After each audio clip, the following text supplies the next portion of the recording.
What's the haps? I'm John, aka Meroka, and welcome to Spiel. We're in the Ruby Pawn Gate this week, which is a poison-themed thing. And we shall head on down with a blighted boulevard. So I have brought some different things. People have complained that I don't use enough other stuff, so I figured I'd bring some other things this week. I have my Winter Grave, which will actually work reasonably effectively on jellies, I should hope. Pow! See? Yeah, that works pretty good. So that's a fun new toy, that's cool, and I've also brought Fang of Vogue because why the hell not? Hey, that works good. So yeah, I've got a different elemental sword, so that's a thing. I'm not adept with the Fang of Vogue particularly, so this could go interestingly. And no, I'm not going to use any silly charge attacks because I'm not wearing any fire resistance, I don't think. If memory serves, I think I'm wearing... What the hell am I wearing? I'm wearing my speedrunning gear, I think, actually, because I was trying to get recipes last night. Yes, we have swift steps, and I have movement speed, and I'm working on trying to get... I should actually work on trying to get that into a 5-star thing for full movement speed, and that will be wonderful. That would be a thing I would enjoy. So yes, let's begin things this week with some Spiral Knights news. Yeah! We have Operation Gelid is a thing that's happening, which is... we're back onto the paid promo type things, nothing terribly exciting. Yeah, I don't like this. I prefer being able to attack things with some degree of haste, and I cannot attack things with any degree of haste with this particular weapon. Well, it does set things on fire reasonably nicely. So, it is a frosty time of year, it's winter, so there are some ice-themed things, which, if I'm honest, actually look pretty kind of cool. Once I've cleared this arena sort of thing, I will bring up the promo page and you can have a quick look at those armors for yourself.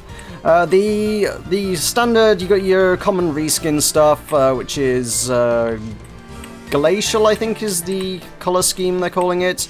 Glacial, I don't know, I'm not really sold on. The promo picture actually made it look really quite nice, and I was like, oh, these could be quite cool. I might see what I can do about snagging one or two bits of that, because they're kind of a cool color. Judging by the promo picture, I think Ian did some fairly clever photoshopery with that to make it look a bit shinier than it is, because honestly, in-game, at least looking at the previews on the auction house, I'm not really sold on the color scheme. They don't look quite as pretty in the game as they do in the promo picture, so yeah. God damn it. Okay, there's a reason I use Voltage, god damn it. It's a good weapon. Fang of Vogue is just not as nice a weapon. It really isn't. To continue on with that question from last week, why don't I use any other swords? Because mine are the best, god damn it. Right, promos, let's look at them. Assuming we have them. Are we even going to be shown any promos? Do we not even get that? Or is this just being rather slow? Purchase. Oh, we've got to click. That's not a thing. Oh, Operation Gelid, can we have that? Yeah? There we go, Operation Gelid. This interface is the worst. To say this is where you're supposed to be buying things from, the Supply Depot, they really need to actually put some work into that. Operation Gelid. So they actually, the promo image on here is not even the one that got on the front page of the Spiral Knights website. If you go onto there, you can have a look at what they claim the armor should look like, and then in game it just doesn't look like that. That stuff there looks pretty cool though. You got the crown, you got the wings, there's also like the spiky shoulder pads, there's a ice equivalent to the spiky shoulder pads. You've got some frosty manacle kind of things that go on your wrist and count as a... what do they count as? I think they count as a front slot accessory, but they kind of, the chains trail behind you like a tail or wings or something. So it's kind of a weird kind of accessory. I mean, it would be you could combine it with a tail or wings, and it would probably clip quite horribly. So yeah, those are things that you can have now.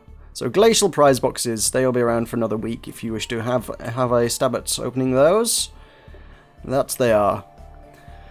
So, new things are happening. That is pretty much all that's new in the world of Spiral Knights at any rate. New things are happening for me. I have gotten new equipment. This is something I purchased with the proceeds from my selling stuff on the internet over the course of December, run up to Christmas. I've sold more than a few of my laser-etched glassware, which you can find a link to my store in the description below if you want to go check those out, but yeah, over the Christmas period, plenty of people picked up a few of those. Whether they were any of you guys, I don't know. If they were, thank you. If they weren't, the opportunity remains. The store's still live. I'm not taking it down anytime soon.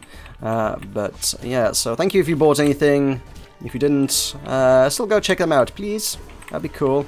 Anyway, the money I received from that kind of gave me some money to invest in some more stuff, and what I bought is a boom arm for my mic, which I've needed for a while, if I'm quite honest. I got the shock mount for my mic a while back, but the shock mount doesn't work on the standard table stand that comes with my mic, because it's just way too big and heavy and bulky, and it just, yeah, it can't carry it, it doesn't stand. I needed a proper boom arm, and a while back I bought a really cheap, like, 15, maybe 20 quid tops, kind of Chinese knockoff one. I was like, oh, it'll probably do the job. Nope, no it won't. It was weak as anything, it drooped, it was pitiful. You kind of set it up and it would just sort of sag over the course of the day until the mic was touching the table, and it's just like, that's not what I want in an arm to hold my mic. I would like it to be able to support it strong and steady in place. So I've gone and bought a rather more pricey one. I got the Rode PSA 1, which is some actual genuinely professional equipment, which is always nice to have rather than cheap Chinese knockoffs.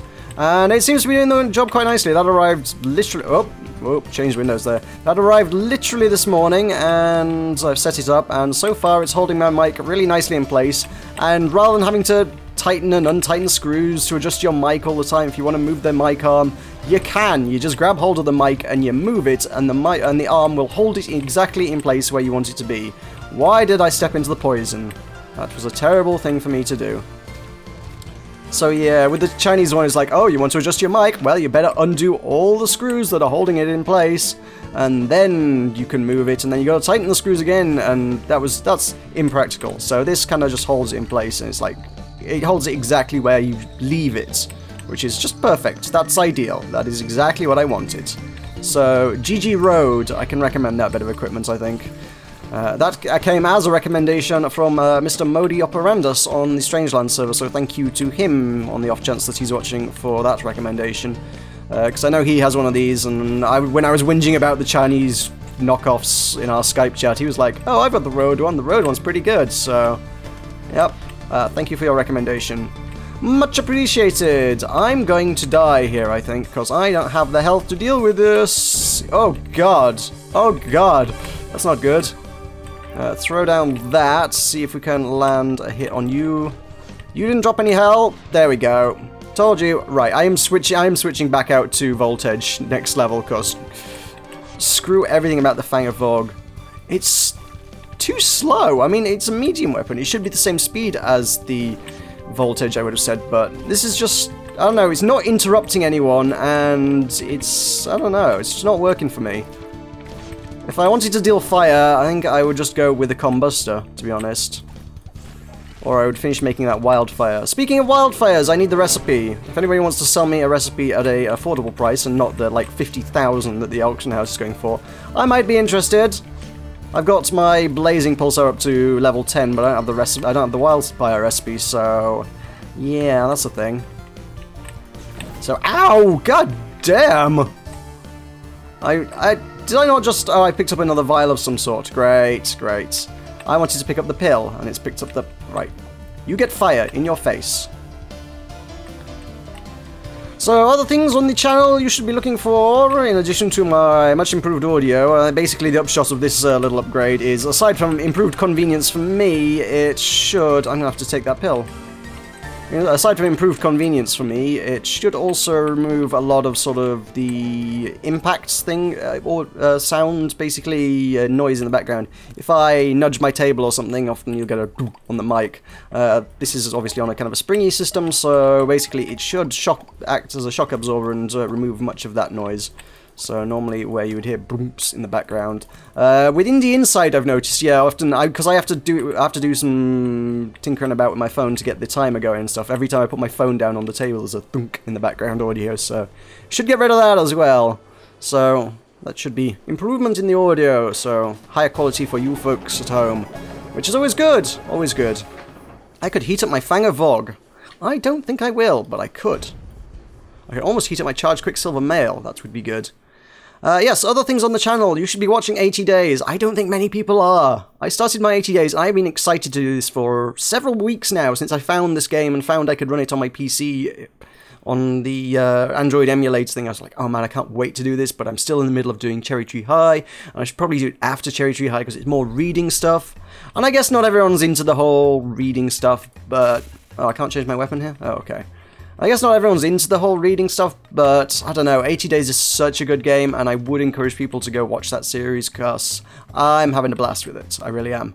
And I do want to finish it, and when the videos are getting, you know, like, less than 10 views, it's like, is there any point in my doing this? Probably not. So, I don't know. I don't feel encouraged to continue when nobody's watching it, and yet, at the same time, I feel like it's something that's really quite good. And it's something I would want to watch, so I hope it would be things other people would want to watch. That's my mentality when I'm making videos. Would I want to watch it? Yes, then I will make it. It's kind of how I approach things. So there's that. Following up from last week, some kind of space flighty news kind of thing, because I'm kind of apparently turning into Kurt J. Mack or something, who is very much the inspiration behind my channel, but hey-ho. We had the CRS-5 mission. I said it was going to be Friday, I believe, in my last video, was the ETA on that one. They did postpone that by another day. I think on the Thursday they're like, oh, no, actually, we need another day to get this ready. So they actually did it on the Saturday morning, and I tweeted a bunch of stuff out on Twitter. If you're not following me there, you could go do that. So it's Meroka_BM. I'm hoping to improve that in the near future, but... for now, that's that slightly awkward Twitter handle, Meroka_BM. Yeah, go follow me there, and you will get interesting things occasionally, maybe. I make no promises. Interestingness not guaranteed. But I will try to tweet interesting things, and I did put out a bunch, I did retweet a bunch of the official SpaceX stuff and Spaceflight Now and things, saying, hey, the spaceship's going up in 1 hour, in half an hour, in 20 minutes, in 10 minutes, go watch the live webcast. So if you were in any way interested in watching that, I attempted to inform you that that was a thing that was happening, so I hope you caught it. It was pretty cool. Admittedly, the mission didn't get any good footage of the really interesting part of the mission, the first stage coming back into land, which was the really innovative and new and exciting and pioneering bit of the mission. Didn't get any good footage of that, and apparently it didn't go so well.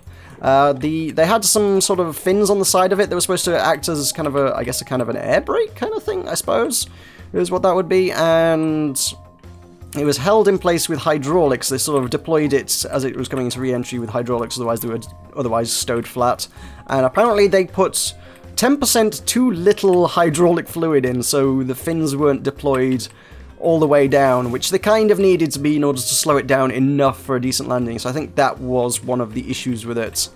So that kind of came in a bit hard and didn't go so well.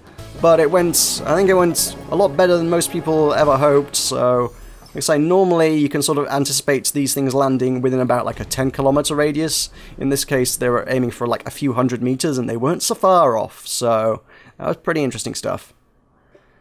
So yes. Questions! Let us do questions. This is, if you're not terribly familiar with the series, something I've forgotten to point out for a few weeks now. I will be taking questions from viewers, and I will try and answer them, or topics, interesting things to talk about. Generally, either scientific or fairly intellectual stuff is stuff that I tend to get the most joy out of doing my research on and informing you about, so those are the kind of things I would prefer to go with. If you wish to leave things in the questions below, in the comments below, I will talk about them in future episodes. For now, I'm going to swap this sword out, because god damn if I'm going in with a Fang of Vogue again. Give me a voltage. I suspect part of the reason I'm dying so much may be attributed to the fact that... There we go, let's get that one forged. Maybe attributed to the fact that I am wearing this particular piece of gear, but hey-ho, so yes. That might be a good reason for it. What are we fighting here? What are we actually fighting? Let's see. Gate map. I didn't check to see what it was. It was Ravenous Warrens, which means we've got beasties, which means I should probably think about bringing a piercing weapon as well. So, Barbara's Thornblade. Actually, which one would I like to replace? I already have a Shadow gun, so I'll take it instead of Acheron, I guess. Probably would work. So I have all 3 damage types covered. So that could work. That could indeed work. So there was one question that I've been hanging on to for a while, never really got around to answering, but since I didn't get many questions last week, I'm going to dig back into the archives. This is something Skyside asked me ages ago, and oh good, it's Gremlins, I really should have brought the Shadow Weapon. Huh, who knew, who knew. Can't really tell, it's really hard to tell with compounds. You can tell, like, what the minis are going to be, but that's about it. You never know what else you're going to get, a bit of a mixed bag. It'd be nice if there was a way to actually figure out what you're going up against, but they would, I suppose, ruin the mystery of compounds. So a question from Skyside from a while back. Thorium-powered cars.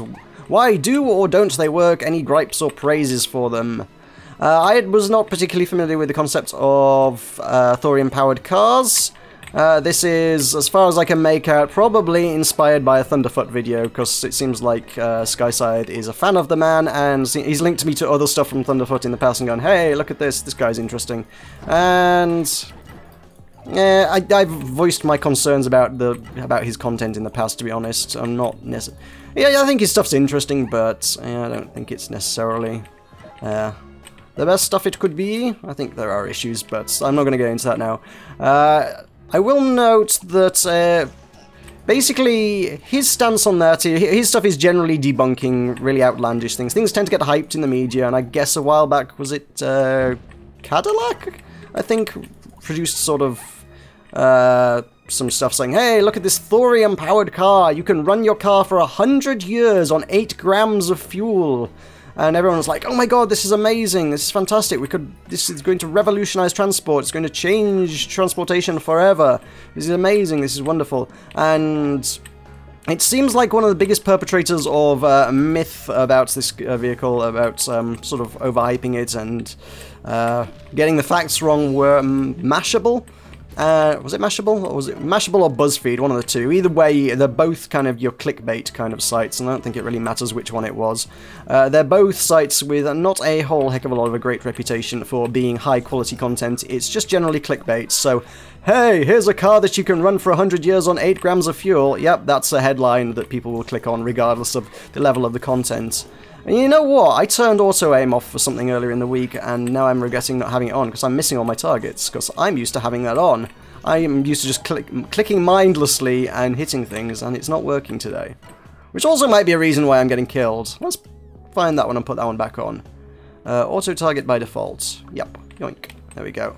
Since for whatever reason my shift key for this one never actually does seem to work particularly well. Got that there. Oh, we can trigger it at the other end as well. Okay, why not? Why not both? So yeah, there's a lot of stuff about that, and Thunderfoot did go into that in his video, mostly about how they're just getting facts wrong and stuff. Basically, the crux of most of what they got wrong was the fact that they were referring to the density of it as like, all the articles like, oh, thorium is one of the densest materials on Earth, and because of that, you can get more. Can burn for far longer than anything else. It can produce energy for far longer than any other material, and that's woefully disastrous science. That's just not how that works. As Thunderfoot rightly pointed out, materials like gold are more dense than thorium. Doesn't mean you can stick gold in anything's engine and it's going to run. Gold is completely unreactive. The fact that something is dense, density is just a measure of how heavy something is per unit volume. If you have a 1 litre volume of it, how much does 1 litre of that thing weigh? If you take 1 litre of water, it's going to weigh about 1 kilo. If you take a litre of gold, it's going to weigh, I think his figure was about 17 kilos, I think it was. I'm not sure exactly, but I don't think the specifics of it matter.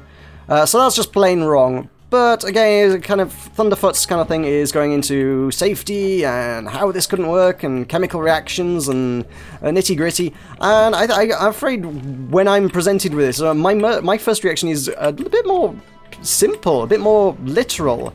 I read a webcomic called XKCD. It's fairly famous, but although I do find myself continually surprised by how many people haven't heard of it, so if you haven't checked out XKCD and you're into geeky science things, slightly highbrow humor, technology, science, maths, language kind of jokes, it's a very good webcomic for that. And Randall Munro, the guy who does it, also does a feature on his website called What If?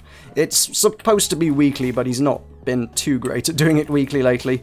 Basically, he takes questions in much the same manner that myself or many other channels do. But he is literally going through the scientific numbers and trying to analyze whether things are practical, such as what are the literal effects, what would happen if you were to pitch a baseball at 90% of the speed of light. And quite a lot of his questions end up with, it would destroy the planet, is kind of a lot of the ultimate outcomes of it. But it's always a fun read, and there's a lot of number crunching, a lot of literal adherence to numbers, and trying to figure out exactly, scientifically, based on the mathematical values, what would happen if you had a certain amount of energy from whatever.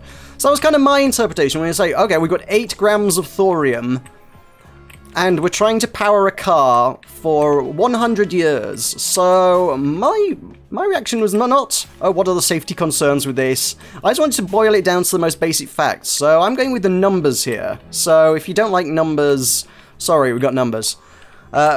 Basically, my approach was, how much energy does it cost to power a car for 100 years? I'm not well up on my cars, but I know Thunderfoot's rough approximation for the power output of a car was about 200 horsepower, so I'm going to work from the same figure. I've got 200 horsepower is the power needed to propel a car forward, roughly speaking. How often would you use the car? You're not going to be driving the car 24 hours a day. You're really not. So let's take some ballpark figures here. These are going to be rough. They're obviously not going to apply to everybody, but they would apply to some people. So if we say that the average person, when you consider that people are going to be commuting, they might be traveling to go places, pick up kids from school, whatnot, I think on average, especially when you consider a lot of people's commutes, probably a lot of people could quite comfortably use a car for like about 2 hours a day, maybe. So we'll go with that. We'll say that for the purposes of our little number experiment, we are using the car for 2 hours every day. How often are we using this? I mean, it's not like we go to work every day of the year, so we don't need to use the car every single day. So, got weekends. Yes, you might go out on weekends sometimes. You're not going to be sat in the house for 2 days straight every weekend. Yeah, you might be going out on a day out with the kids or something. People have lives. People do things. They could be going visiting friends. Maybe going on holiday. Maybe going on a long trip. But on average, I think across the course of the year, you probably... Oh god, that door's still locked. Over the course of the year, let's say that you, on average, use the car for about 2 hours a day. Let's say that. Which doesn't seem like an unreasonable figure. 2 hours a day using the car. And... Hang on, I already did that bit. How often were you using it? That's what we're saying. Yeah, 300 days of the year is kind of the rough figure I've gone with. So 2 hours a day, 300 days of the year. Roughly speaking. That may be a little bit excessive, but I think for plenty of people that probably holds reasonably true. So you add those up, 200 horsepower times 2 hours a day times 300 days a year times 100 years. Have I got this right? I've put a 200 in my calculation, although admittedly that doesn't affect the outcome of the calculation too much when we're talking about such big numbers. I put a 200 in instead of 100. I wanted 100 years. Times 200 years, I've got 6.443 times 10 to the 13 joules is about how much energy goes into that. That's if you were to run a car for 200 years, apparently. So it's actually fairly trivial to halve that to get 100 years, because somehow I've stuffed up my equations. So let's say it's about 3.2 times 10 to the 13. Quite frankly, the number really doesn't matter. We're kind of looking at the exponent at the end. That's times 10 to the 13. So we've got 6.4, and you move the decimal place over 13 places. So it's a 6 point whatever with 13 zeros on the end. Or 3 with 13 zeros. Really, 6 or 3 with 13 zeros on the end, it really doesn't matter. At this kind of stage, we're just looking at the number of zeros, really. So, 13 zeros. And according to Wolfram Alpha, which I used for my calculations here, that is approximately equal to the energy yield of the Little Boy nuclear bomb. So that's fun. So the energy of the Little Boy nuclear bomb is about enough to power a car for a year, for 100 years. Let me just check, see what we're doing down here. We are in Infernal Passages. We want... What do I want? What do I want for Infernals? Probably... I would say a Blitz Needle might not be a bad shout here. And Nuts to my Wintergrave. Wintergrave is going to be awful against Fiends, so I'm not even going to bother bringing that. I got anything to heat up? I didn't bring anything to heat up, did I? Nope, we good. Right. So then what we then need to compare this to is how much energy can one get out of 8 grams of thorium, is my next equation. So a great way to interpret this is with Einstein's famous equation, E equals mc squared, which is a great way to find the absolute maximum, the total number of energy you could possibly ever get out of anything. Energy mass equivalence is the equation, which is basically if you were to convert every single particle, every subatomic particle, the entire mass of something into a pure energy state. We're not talking about burning it, we're not talking about reacting it in a nuclear manner. We're talking if this was 100% purely converted to energy, with nothing left over, nothing but pure energy. If you could convert an item, oh god, the switch is on the other side of the room. If you could convert something into pure energy state, you would take the mass, E equals M, E equals energy, M is mass, so 8 grams is our mass in this case, which is, no, so we've got that figure, we can work with that. Energy equals 8 grams times C, which is the speed of light, and, you know what, I'm going to shoot them from the other side of the room, I'm not going to go over there to fight them.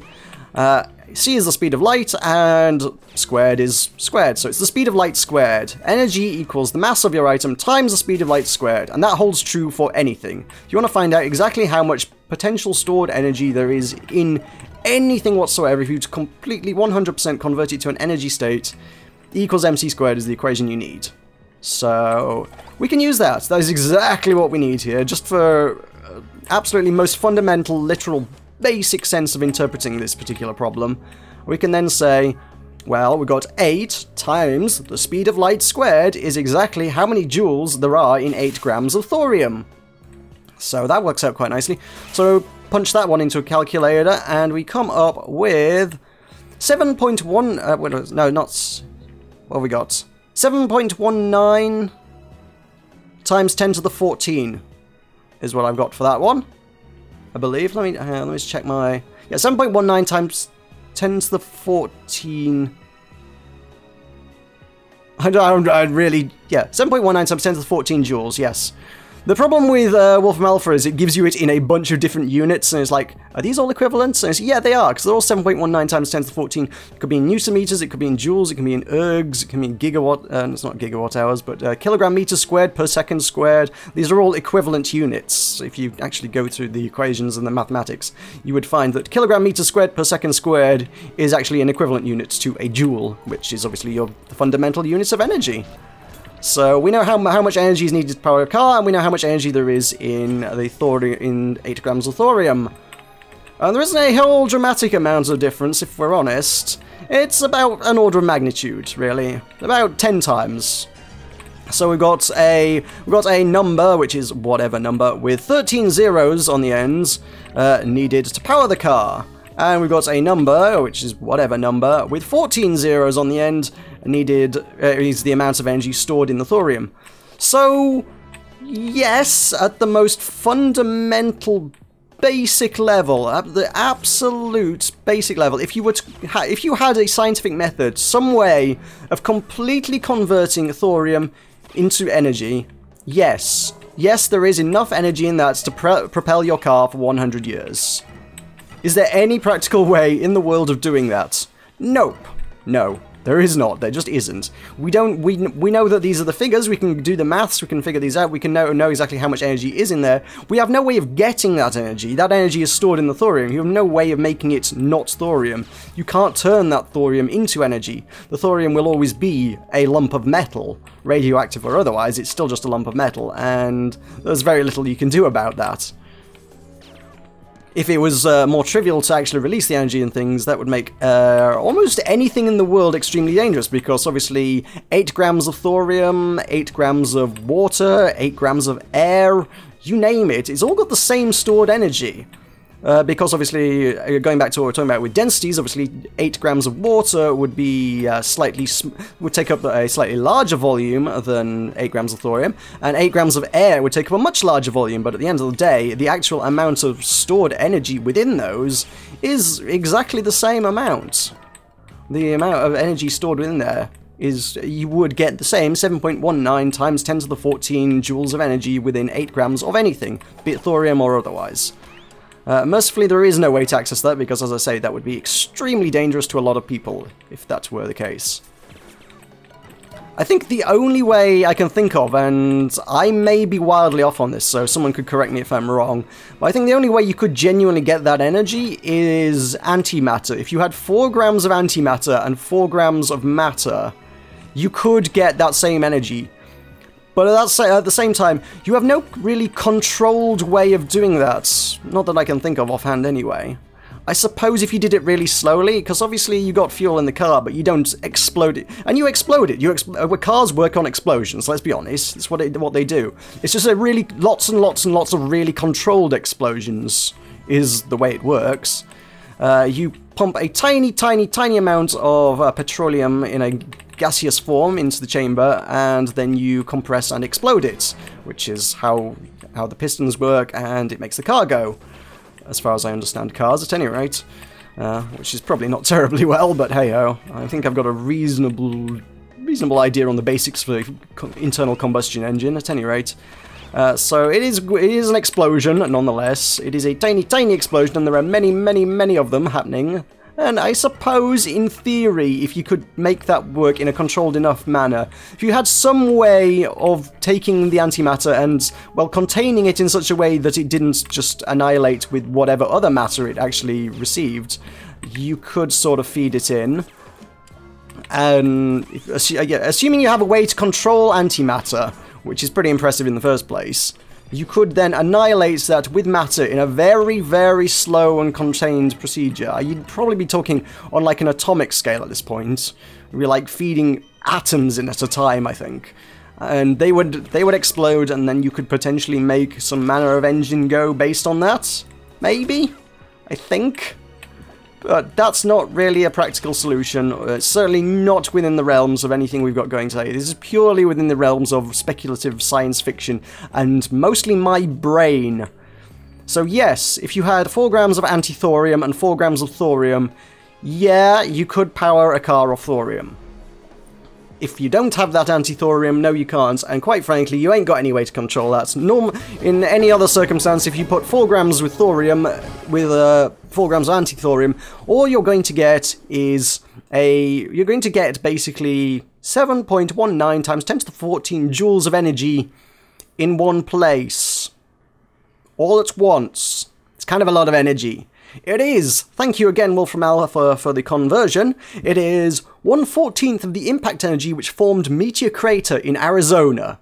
So, I'm gonna hope you know what that is. If you don't, just Google Meteor Crater, you will see pictures of it. You'll know the one. It's the one in the middle of the desert. It's got a little house in the bottom of it. It's a pretty big crater. So, 1/14 of that energy, scale that down, that's the amount of energy that would be being emitted by your car.